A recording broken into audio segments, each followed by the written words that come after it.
Amazing morning, team! I am worldwide. At sa lahat po ng mga nanonood na baka hindi pa member no, ni I am worldwide na natag lang. No, at saka sa mga makakapanood ng live na to later. Ayan, thank you so much. And of course, take ko na rin po yung opportunity na to before we start na pasalamatan ang ating I am management. And to, of course, sa ating DODs, Press AM, IDER, VP Aika, and GM Ana for giving me this opportunity to be your guest again tonight, second time around. Ano po, no? So blessed po talaga ako to be here and overall talaga blessed ang lahat sa life nyo no, na mga aming mga BODs. Dahil kung wala ang I Am Worldwide, nako, no? Walang maraming mga mayaman ngayon at mga gumagaling sa mga sakit nilang tulad ko, no? And of course, thank you, no? Thank you din kay Lord, no? All my praises po talaga kay Lord na naging posible ang lahat ng to, not because of just the barley, pero dahil din sa grace niya, no? Na naandito tayo ngayon na makapag-share po sa inyong lahat ng ating story. Kasi ito lang din talaga yung grabing pinagdasal ko dati. Pinagdasal namin ng aking angel na mangyari, no, yung makapag-share sa I Am Worldwide page, not because of nakaka-proud naman talaga na makapag-share sa I Am Worldwide, but because it's a testimony of healing when you share, 'di ba? So and before po tayo mag-umpisa, no, disclaimer lang po, no, in no way po na yung i-share ko ngayon is giving you any medical advice. I am not a doctor nor a clinician po, no, or trained in the medical field to give you any advice. What you will hear po from me is my own experience, my journey of healing with the aid of our amazing pure barley product. So, especially din po sa mga, of course, sa mga cancer patient po, siguro na I'm checking comments, baka meron, no? May mga cancer patients dito na nakikinig. So, in no way, I'm telling you to stop whatever you are doing, whatever the medication your doctor is giving you or has given you, no? And just take pure barley. I'm not saying that, no? So, it is your sole discretion po if ever na incorporate nyo po si barley like what I did sa inyong treatment, lalo na kung ano no, yung mga ang tawag nito yung mga malala na ang stage, no? So it's your discretion, it's your sole discretion if you're going to use barley, and then if you are getting better and then you stop whatever the standard of care that you have or that you are doing, 'di ba? So wala pong magsasabi sa inyo dito, anyone in I Am Worldwide, na wag mong gawin ko ano yung sinasabi ng doctor mo. There are things that the Western medicine and Eastern approach of healing has to come hand in hand together. So hindi siya dapat isa lang ang ginagawa, you know? So depende sa case mo. Ayan. So let me start sharing my screen so we can start na rin po, no? Ayan, and shout out sa lahat po ng mga nanonood na 151 million sa ating Facebook Live. Ayan. And sa mga makakapanood pa nito later. So exciting. Ayan.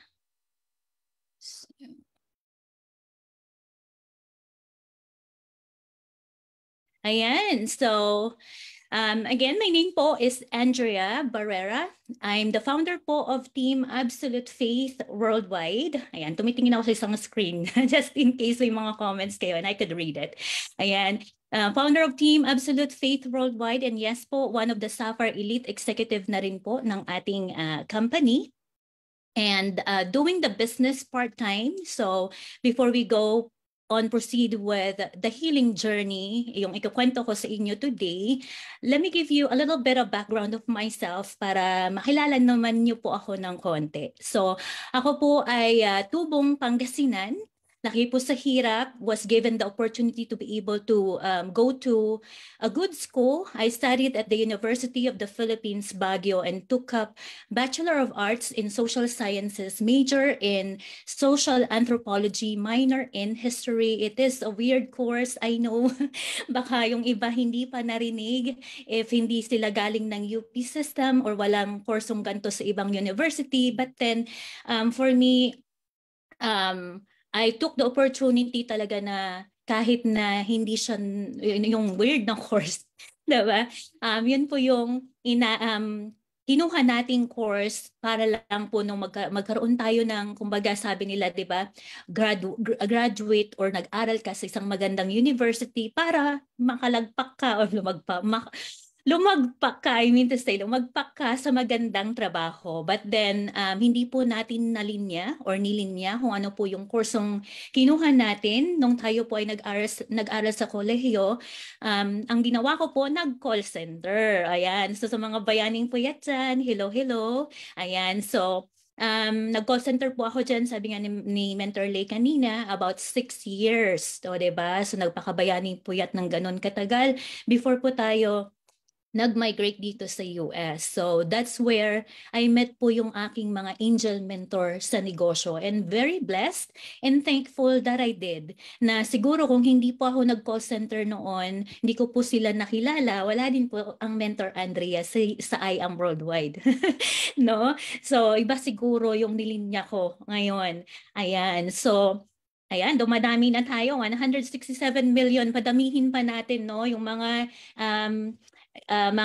may health condition dyan, itag na po natin silang lahat. Ayan. And currently, yes, I am a CSR billing representative at a utility company here in the state of Washington. I work for Puget Sound Energy for about 8 years now. I'm also a mom of one. Ayan. So this is what I'm going to share to you, yung journey po natin ng nabanggit na po kanina din I think ni Mentor Lay, yung condition po natin, no, na talagang natulungan din po tayo ng barley. So I hope that this story, no, would give you inspiration and a hope sa mga nakikinig sa atin ngayon, no, na baka dinadaanan din kung ano po yung dinaanan ko, no, sa condition na to, or someone na baka kilala nyo, no? So para ma-share nyo yung story and you can share this later on, magkaroon din sila ng hope and yung realization na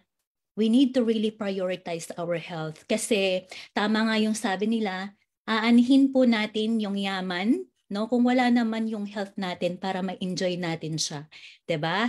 So let's start. So my story began in late 2017. So this was in October when we found out that I have thyroid nodules. So one afternoon in October, I was just home alone with my son, who was then not even 2 years old. 20 months pa lang po yung anak ko at that time. I was just home alone cooking and then doing a little bit light exercises while I was cooking our lunch, no, and favorite natin sinigang.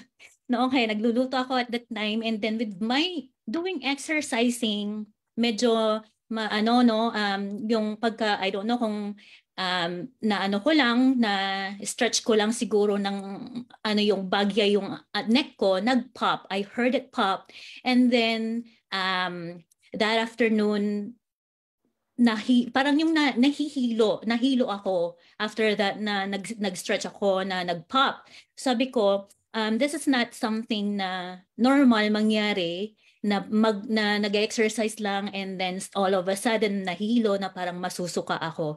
So then I called my husband to come home, and since kami lang ng anak ko at the time at home, I don't want anything happen to me. Walang bantay yung bata since he's just 20 months old. And then medyo nag-worry din ako kasi syempre it's not normal nga for me na bakit may hilo, nag-exercise ka lang, day. Diba? So To cut the story short, my husband took me to the hospital to be checked. So nagpunta kami ng emergency, and my worry then was that what if there is nerve na pumutok, 'di ba? Nag-negative agad, 'di ba? Or baka something with aneurysm. So the doctor at the emergency room did a CAT scan to me.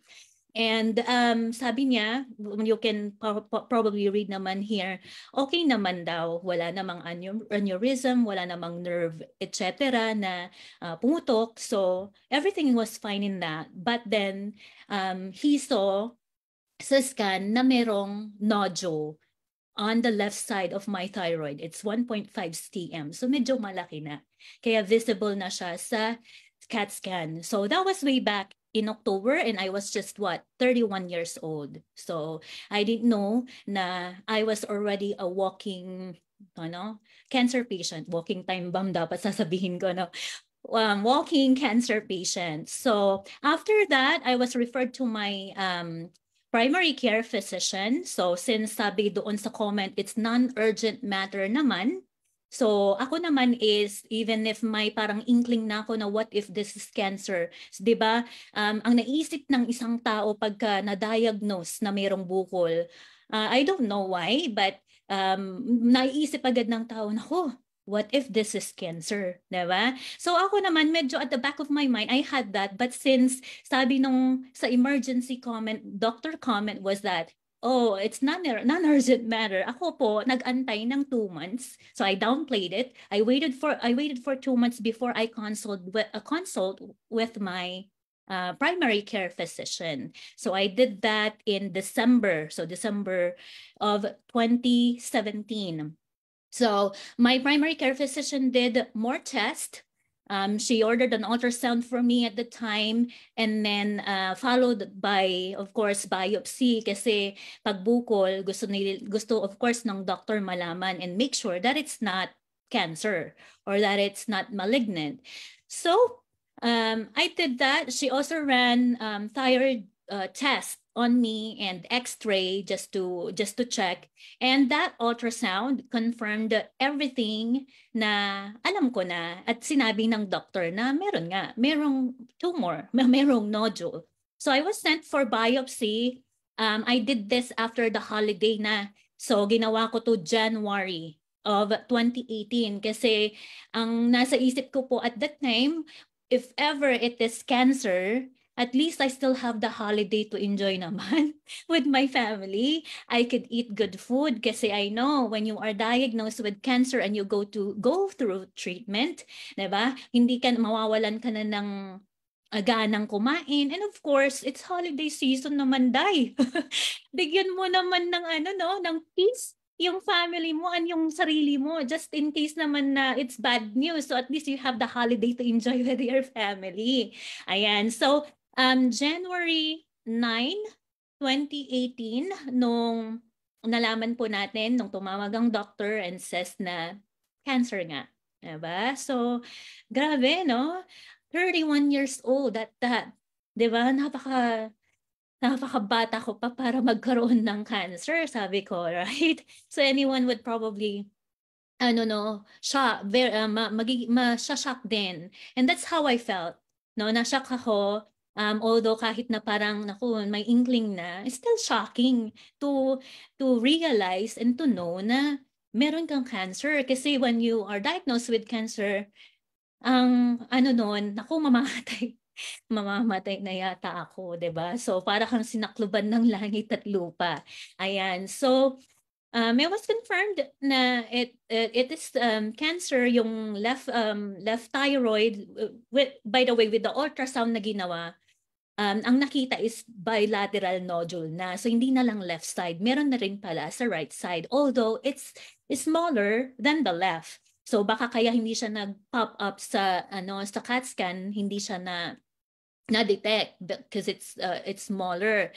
But then na-detect siya ng ultrasound. So when we did the biopsy, the left thyroid, which is the bigger nodule, benign naman siya. So, hindi siya cancerous. But then, the right side, yun po yung cancer, and then meron na siyang adjacent lymph node na damay, na confirmed na yung cancer is present on the lymph node. Kasi sabi niya, sa findings is that suspicious pa lang for papillary thyroid cancer yung right side. But then the doctor said, okay, if ang lymph node is positive with cancer, then positive din yung main tumor or main nodule, 'di ba? Yung pinanggalingan niya. So we confirmed that. So what's next on that is, of course, yung refer ka sa surgeon. So I consulted with a surgeon March 2018 in preparation for surgery. Ayaw ko po sana na magpa-surgery. Ayaw ko talaga. And I'm gonna tell you right now, I did not undergo any of the conventional treatment, the Western medicine approach. So hindi po tayo nagpa-surgery. Ayan. So March 2018, when I did that, so we talked about what needs to be done. Another CAT scan was done at that time to check before the surgery is going to be done. So the surgeon ordered the CAT scan and then the kidney function test just to make sure na kakayanin ko if I go for that surgery.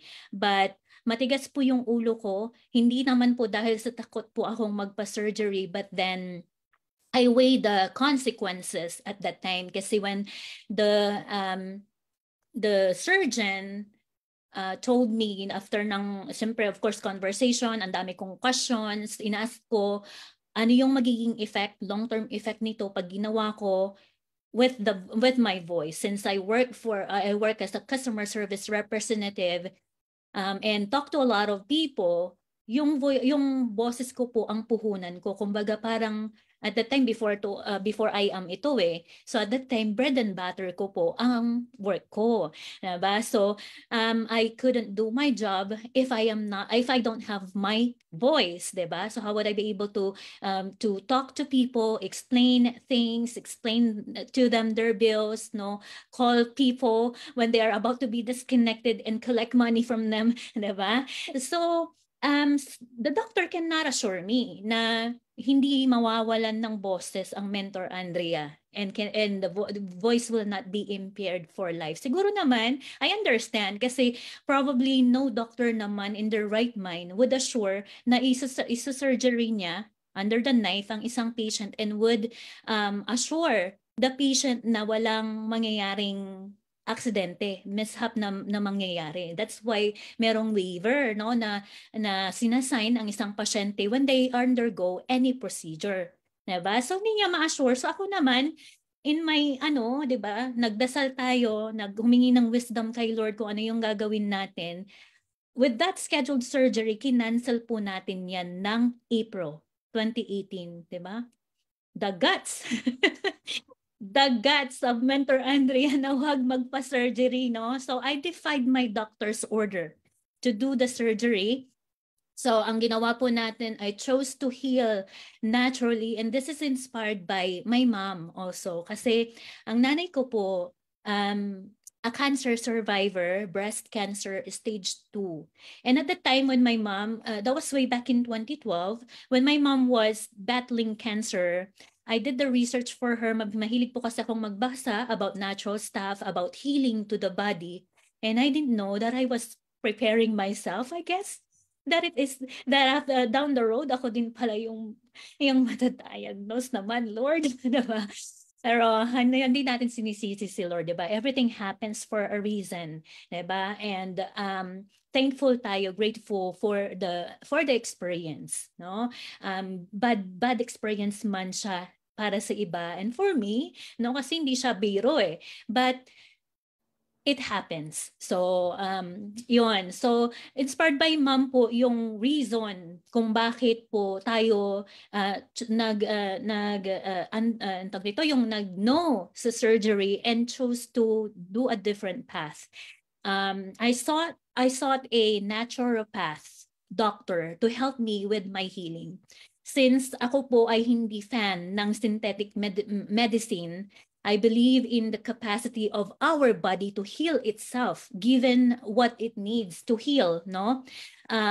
You give your body the good stuff, treating the root of the disease and not just alleviating the symptoms. Yun po talaga yung best for our body. But then again, I am not a medical person, no? I'm just giving you what or what they call this, sharing to you what worked for me, and it might work for you too, but never ever stop any medication you are taking, sabi ko nga, no?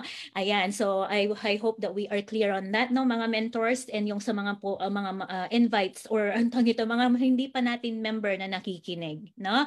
Ayan, so with the help of our naturopath doctor, we chose to do so. It's what they call the alternative cancer therapy and nutrition therapy, and we started this kind of therapy almost immediately. And one of that protocol that I did was to have the high dose IV vitamin C IV vitamin C therapy.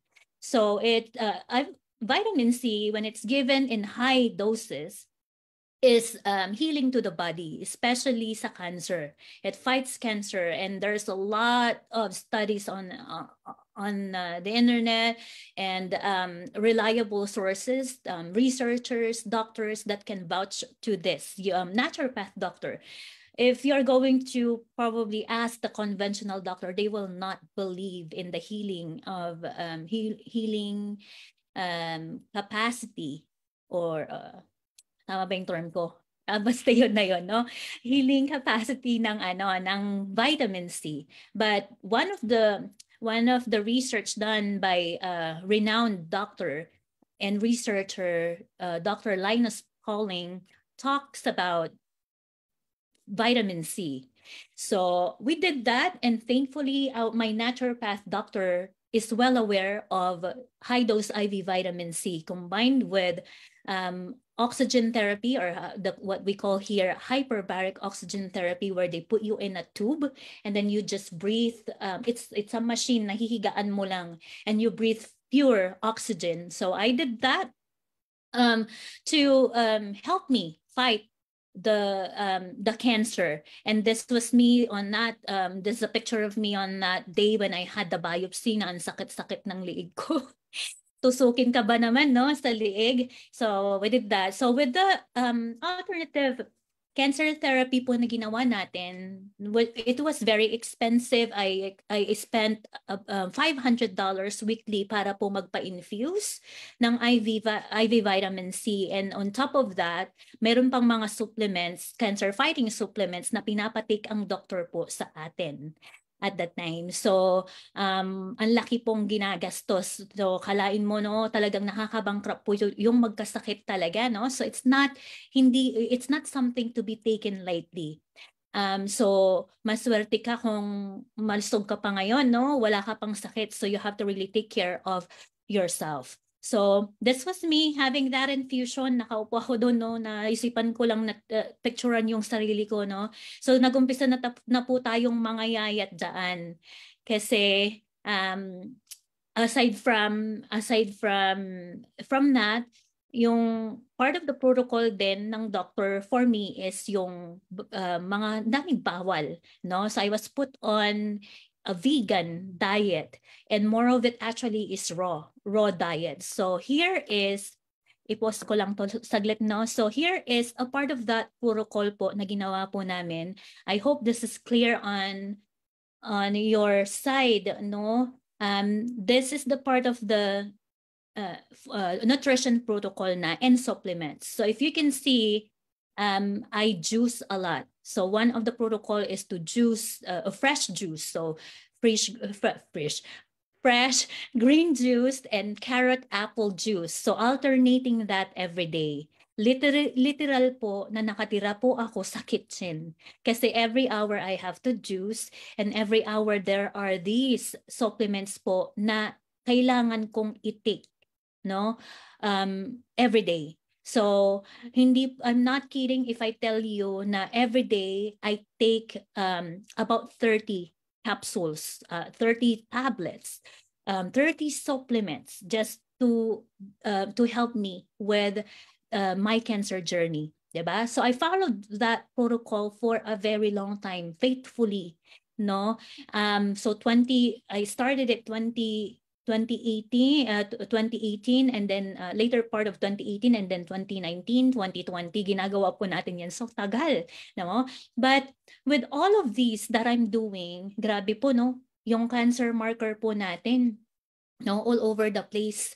So taas baba, no? So syempre ako po, I have a son. My will to live is really so great, 'di ba? Parang alam Miss Maritoni Fernandez, kailangan mong mag-fight. Kailangan mong mabuhay. Ayan. So, with all of that, I sought other things that could help me avoid surgery and of course to heal.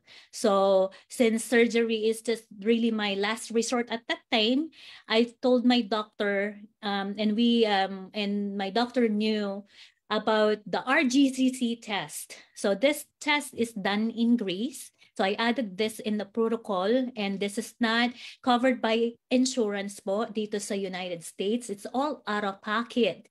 So and it's also kind of very expensive then kasi it's in euro. Then you have to convert the USD to euro, and it's about 2,100 po yung test na yan. So it is a specialized kind of test na hindi pa po available dito sa America. So there's only some or few clinics here in the United States that are allowed or authorized po ng lab na yan sa Greece to draw blood of patients, and then they ship it to Greece. So ganun po yung ginawa sa akin.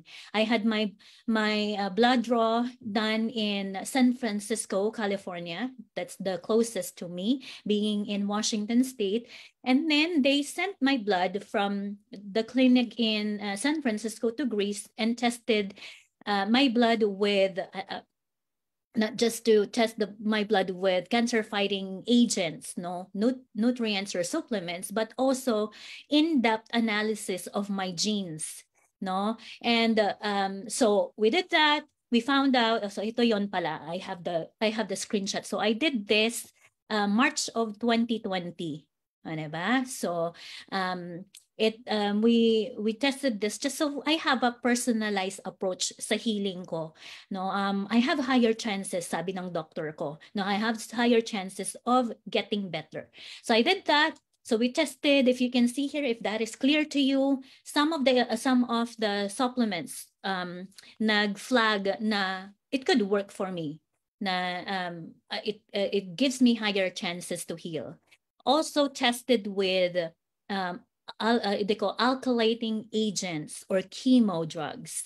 So with this, burnash off ko lang yan. Although I did that just to so in case na I really needed it, I really needed chemo, then I already know what would work for me. So it come up there cisplatin and so on. So cisplatin is one of chemo drugs. So I did that.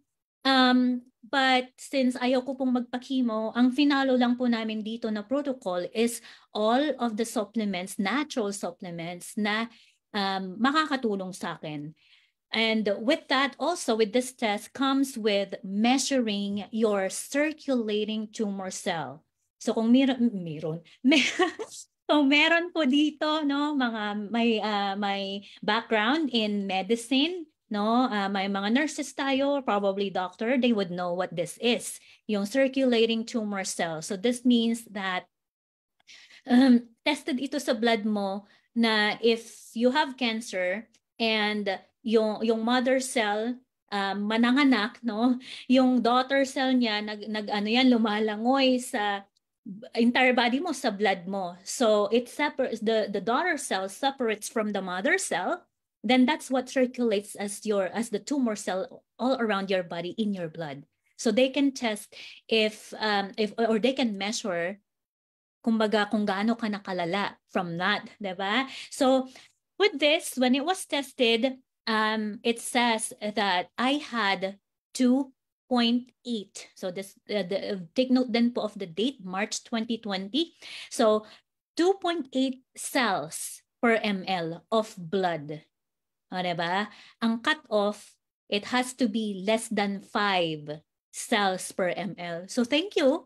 Thank you, Lord, no, na meron man cancer cell present that we cannot deny, hindi naman po siya ganun kalala kasi hindi siya nag-over the limit na 5 cells per ml. But then, of course, I wanted that na to go down, no? Kahit man lang under 2, which is the number, magic number ng mga may cancer patient na according to the doctors, you are considered in remission, o, diba? So 2.8 cells per ml. And we repeated that test. I will show you later yung difference. Ayan. So, before po tayong mag-barley, so of course with all of those things that we did na po, no? RGCC, ang dami ng binayaran, ang dami ng ginawang kung ano-ano, nutrition protocol, ang daming supplements. We always test yung ating, of course, kailangan kang i-watch yung cancer marker. Ang cancer marker or over the place po talaga. Over 100 yung thyroglobulin marker na tinitest po sa atin, and I'll show you in the next following slides. One of the cancer marker din yun na tinest sa akin. Yung alam niyo po yung taas baba, but it's not going down to where the number I want the number to be. So sabi ko, Lord, napapagod na po ako, ang dami na pong gastos. Yung worry pa lang, no, yung emotional stress, nakakapagod. So I didn't stop, no, na mag-ask po ng blessing ni Lord, ng grace ni Lord na gumaling na. Diba? Yung parang feeling, alam mo yung parang nagmamakaawa ka na, Lord, please, no? Pagalingin mo na po ako. So God's answer and promise of healing came to me September po of 2020. That's when I met Barley and changes started at the time. So when I was having my devotion at one point at that time, no, and I was asking for guidance, this was the verse po na pinabasa, binigay ni Lord sa akin. Jeremiah 33:6. Behold, I will bring it health and cure, and I will cure them, and I will reveal to them abundance of peace and truth. Diba? So, shocking, no? I mean, amazed, no? Na-shock na, amazed na. Sabi ko, Lord, eto na. I can feel it. Then, September 2020, when we met I Am Worldwide through a friend, co-worker ko po, sa Pilipinas. So I met Barley through mentor Mary Rose Corpus and mentor Josh Donegan Jr. So sila po yung dalawang angel ko dito sa negosyo, dito po sa I Am Worldwide, and if not because of them, no, possible po, wala po tayo dito na nag-share sa inyo. So, ayan, ayoko pong maiyak, no? Pero, and I'm just, out of words. Talagang grateful lang kay Lord. Grateful sa life nila. Ayan. So, I put Barley to test po, no? At the time po na dumating po yung package sa atin, we took Barley right away. Since we know naman po na the healing power of barley, since when my mom was diagnosed with cancer, nag-barley din po siya, but at that time, hindi pa po I am. Hindi na ako magdadrop ng name, no? Pero feeling ko, alam niyo na yan, no? Ayan, so nag-barley din siya. So I know the healing power of it. I actually met Barley na po ng March of 2020, pero sa negativean po ni Mentor Andrea, I'm one of those po na negative sa network marketing. I said no sa inaalok, no, ng friend natin at that time. So akala niyo yun March, and then nag-antay tayo ng September pa. bago tayo nag-join, no? Ayan. So I put Barley to test. Going back to this story, I put Barley to test after drinking it for a week. So before po kasi tayo ma-diagnose and before po tayo magkaroon ng son, we always go outdoors with my husband. We love outdoors. We go hiking. We do trails, lalo pag maganda yung weather. And with the cancer diagnosis, it weakens your body. I'm always weak. I have trouble sleeping. I have bouts of dizziness. I have nausea. No, I go to work para nga akong zombie sometimes eh. Meron akong brain fog. No, yung parang hindi ka makapag-isip ng yung ng antog nito ng maganda. I mean yung ng parang kang lutang talaga, lutang. Diba? So, after drinking po barley for a week, nakapag-hike po tayo. Somehow the brain fog cleared. Wala na yung problema natin na hindi makatulog. Ano ko nga po ang barley, pampatulog. Right after drinking it at night, 30 minutes after, talagang ang bigat ng mata ko, matutulog ako. So nawala yung dizziness natin, nawala din yung nausea. And that's the big accomplishment for me na makapag-hike ulit kasi I've been missing to do that. So that was a screenshot when I did that kasi talagang grabe. I was so amazed. 1 week pa lang. Ayan, so this was me and my husband at that time when we did the hike and enjoying more of the outdoors because of the increase in stamina in the well-being overall, 'di ba? So I could enjoy outdoors na rin with my son, with my family. We could go out just about anywhere we want, 'di ba? Unlike before na ang gusto ko na lang po talaga matulog just because weak yung katawan natin. Diba? Wala tayong ganang maglalabas. Even sa mga pagkain, yung mga binabawal na pagkain sa atin before, you cannot eat meat. You can just only eat, diba? Sabi ng doktor ko, tiisin mo, wala kang kakaining red meat. Diba? You are allowed organic chicken sometimes, diba? Siguro 1 to 2 a month, diba? You can eat wild-caught salmon or yung mga wild-caught fishes. That is okay. But not red meat. O, diba? So, akalain mo yun, hindi ka makakain ng red meat and even rice or high carbs, bawal po sa cancer patient. Okay, so later part na rin po ng protocol when I was allowed ng brown rice. O, diba? And it's even half cup. Diba? But then, because of barley, no, we can already at least venture out, go to restaurants and eat yung mga na-miss na food natin, diba? Ayan. So, with cancer marker difference with barley use, ito na. So ito yung sinasabi ko kanina na thyroglobulin marker na tinitest po sa atin. This was the highest mark I ever got with this cancer marker test.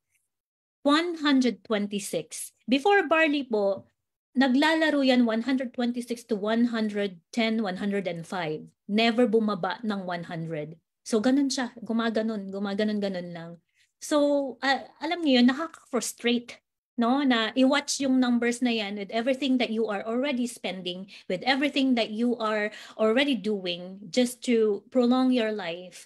And then, here comes the test. Every time na iti-test ka, bibigyan ka ng konting pag-asa, bumaba. Then the next test, tumaas. Diba? Kaloka.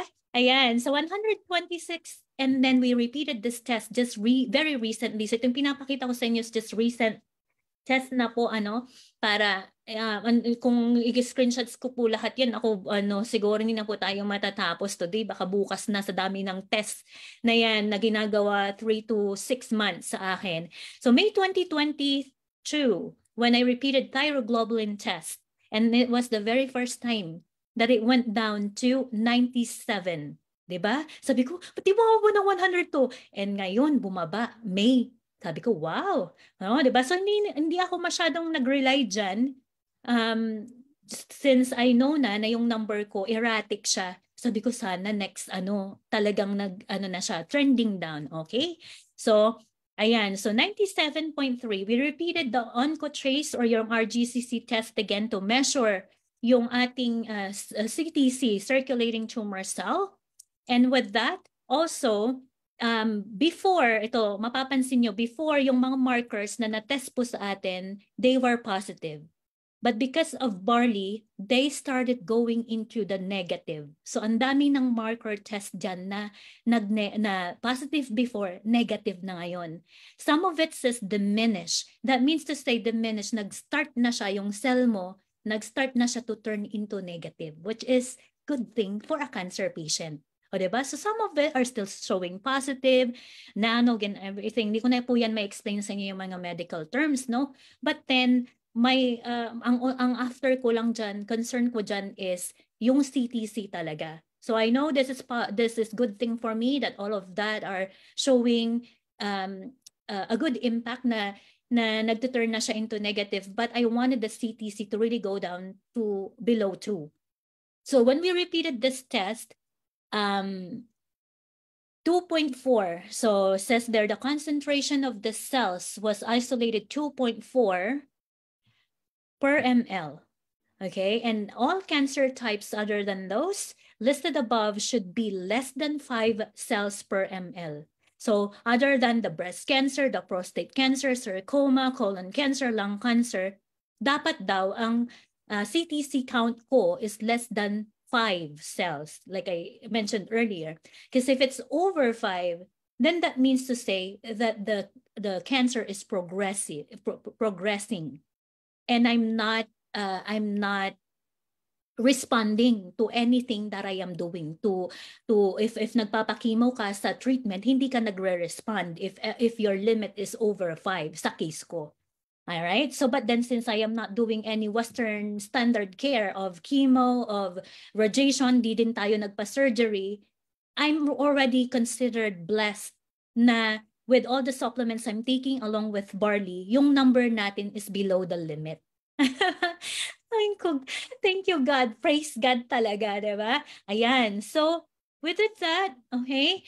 And again, ang sabi ng mga doctors ko po sa akin, if my number, the 2.4 cells here that is showing would be then less than 2 and under for 3 years consecutive, then a cancer patient is already considered in remission. But of course, you are still going to be vigilant. Hindi porque naging under remission ka is pwede ka nang, go back to same old life kung bakit mo, paano ka nakakuha ng cancer or ano.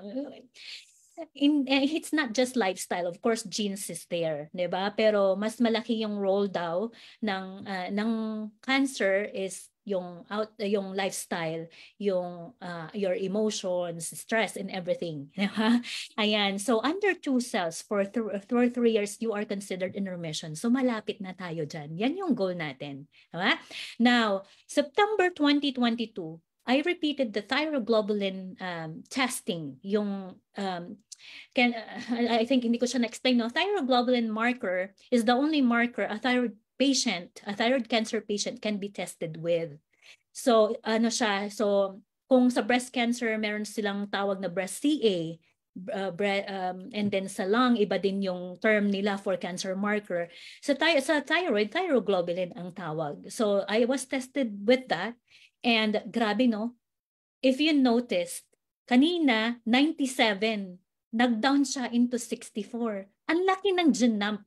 No, nag-jump down 33 points. So sabi ko, wow, amazing talaga yung barley kasi it's just the only difference that I did. Wala naman akong ibang dinagdag pa sa protocol, only barley, 'di ba?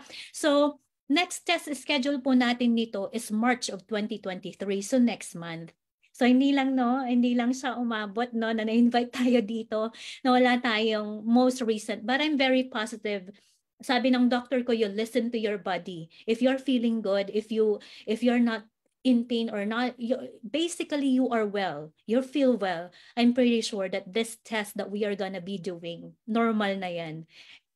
Clinic-claim ko na po, no, na normal yan. Nafi-feel din po natin na normal, no? Kasi iba talaga iba yung feeling, iba yung aura. And si Lord talaga, hindi ito papakita, hindi ito mangyayari, no? Kung hindi tayo doon papunta.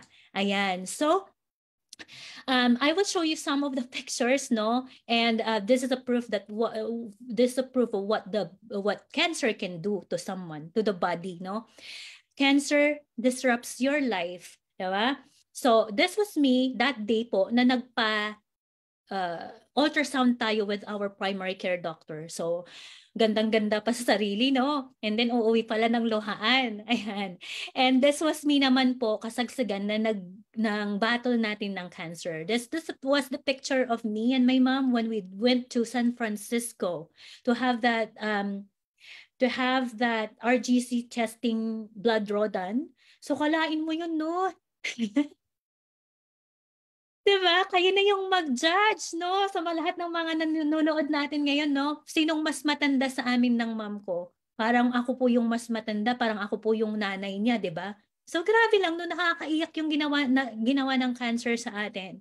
So cancer sucks up your resources, drain you physically, takes away your social life, and eventually your life.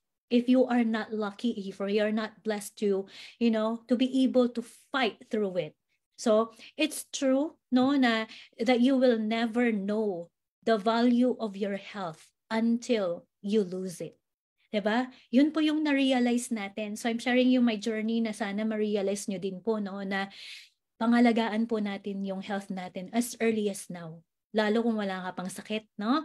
Ayan. So, and then, this naman, was a picture of mine, no? After nating mag-barley, di ba? Bumalik yung glow, nagmukhang tao. Compared doon sa parang tumanda ng ilang taon. Ayan. So, nagmukha na po tayong tao, praise God. Thank you, Lord. Ang sagwa, no? Ayan. So, grabe, di ba? Thank you, Lord. Talaga. Ayan. So, now, hindi lang po ako yung natulungan ng produkto. And that's why I'm really very amazed with this product. Hindi lang ako, but family ko. All of us are drinking barley. My husband is not into the into the powder. Pero napapatake ko po siya ng capsule. Being white, being American, puti, no? Maarte sa lasa, diba? Ayan. But also, my son. So my son has healing history din. So my son Ethan, when I was pregnant with him at 20 weeks old, ultrasound, nakitaan na po siya ng condition with his kidney called hydronephrosis. Hydronephrosis is a condition where it is characterized by excess fluid in a kidney due to backup urine na nagkukos yun para mag-dilate, lumaki yung kidney. So, di ba, ang normal flow ng ating ihi, di ba, from the body is lalabas dapat siya diretso sa'yo. Because that's your waste, no? Hindi dapat yan bumabalik sa kidney mo. Ang anak ko po, bumabalik sa kidney. Kaya meron siyang tinatawag na hydronephrosis. So, it was seen when I was 20-week pregnant, and then sabi po sa akin ng doctor ko, that is okay, just normal. A lot of babies get that condition, but then let's just follow up on your 34 weeks kasi nawawala naman yan pag nalabas na yung bata. Okay, so we followed up on a 34th week, so it's this here, 34 weeks. Andun pa rin. So present pa rin yung hydronephrosis ng anak ko, no? So amazing na nakikita nila yung mga condition na yan, nasa sinapupunan pa yung bata, 'di ba? So I was told to follow up again with an ultrasound after birth. So 7 to 10 days after birth to reassess. We did that after birth, and andun pa rin.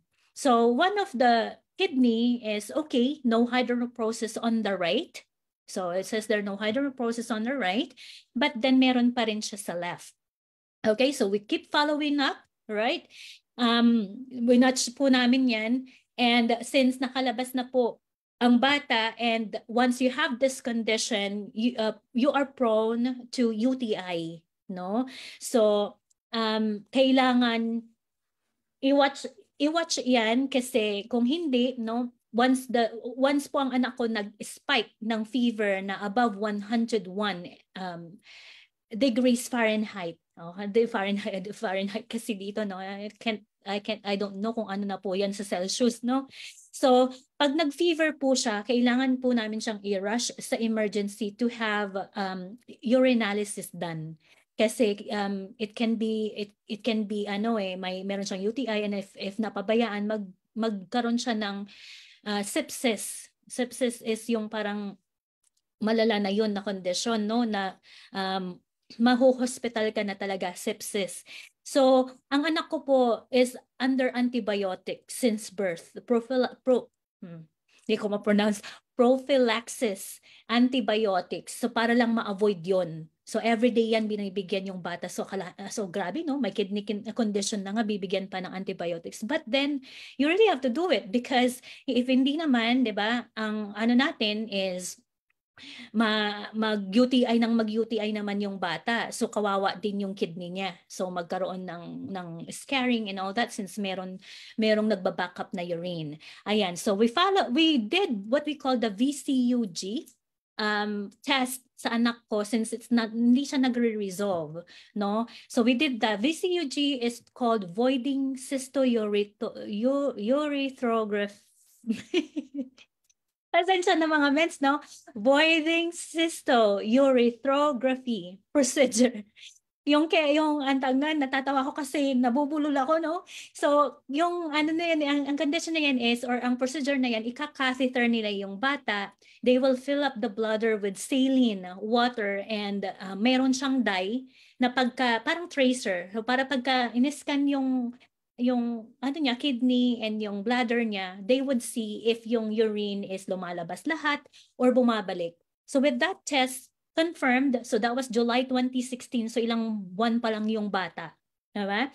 So pinanganak ko po siya Feb, leap year baby, no?